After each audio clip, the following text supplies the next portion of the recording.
You ever hear the analogy like crabs in a bucket? One starts climbing out, the others grab his back legs and pull him back down. You can be a crab in the bucket with a degree or without a degree. You can be mean to your own people with or without a degree. You can try to out-Indian your own folks with or without a degree, you know? And so I think the thing to be attentive to is how do we show up? There is so much going on. There's a great book. It's super academic. I felt like I needed a bottle of aspirin and a thesaurus to get through it. It's called Pedagogy of the Oppressed, Paulo Freire.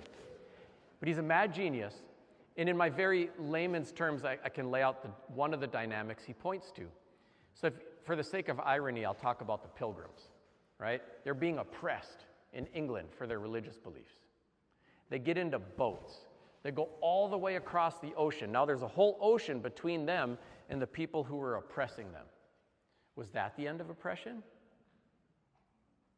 No. Where was it? And the answer is they carried it with them inside of themselves when they got in those boats. And it showed up in predictable ways. Internalized oppression, blame and shame stuff in Puritan culture. Lateral oppression, being mean to their own people. Burn the witch.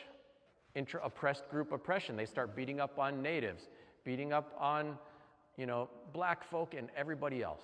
And it all keeps going. For us, it shows up today in every context as Native people. Internalized oppression is like, I'm stupid. I'll never be good at college. I can't do this. I'll never learn my language. High suicide rate, substance abuse rate, that is all internalized oppression. Lateral oppression happens in every context. Could be the educated person shouting down the uneducated person. Could be the person on the res shouting down the urban person. Could be like, is she really running for tribal council? Probably has a beaded pen and that beaded briefcase. She can see better than everybody else. I'm starting a recall petition now, That is lateral oppression. And then intra-oppressed group oppression, where like anti-Indigenous, anti-Black, homophobia shows up in all groups, including Indigenous, Black, and gay community, and so forth. And so what Freire says is there's 4 pillars that hold up oppression. Internalized, lateral, intra-oppressed group. Only one is the external agent keeping you down, the man. You do need to pay attention to that, because if you lose 25% of your points, that's a C. You're not killing it. So you do need to pay attention to those external oppressing forces. But 3 out of the 4 pillars are in our communities, and we can do something about that. How do I talk to myself? How do I talk about myself? I can learn my language. I'm looking in the mirror, and it's beautiful today. I got this. That stuff, you cannot put a price on that. Practice. How do I show up even with my own brothers, where we love to tease and they're so smart at teasing? And then at what point does the teasing become putting someone in their place or hurting them?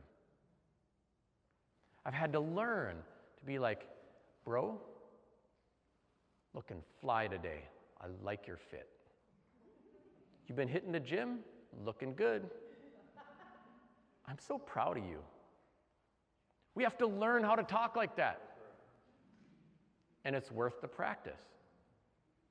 How do we hold up all the other things? It's okay to say, Black Lives Matter, period, full stop. Not just to talk about mine, but to hold everybody else up too. That's part of the work, and that's part of the work we have to do. So yeah, I've seen people of every educational background and persuasion dish out meanness, and I've seen them from all backgrounds and persuasions dish out awesomeness. But if we really want to go somewhere, we want all the things. Dang, I want some Native lawyers. I want a Native-run funeral home that I can call when my family needs it. I want Native people who are entrepreneurs. I want them running our colleges and schools. I want them everywhere, at every opportunity. And I want them, of course, running our ceremonies and our language and all these other things too. And so I don't think like one pursuit is worthy and one is not. Like they're all worthy. And we should support all of our people doing all these worthy things. And we should coach one another and hold one another accountable to showing up as the best versions of ourselves. And of course, it takes practice.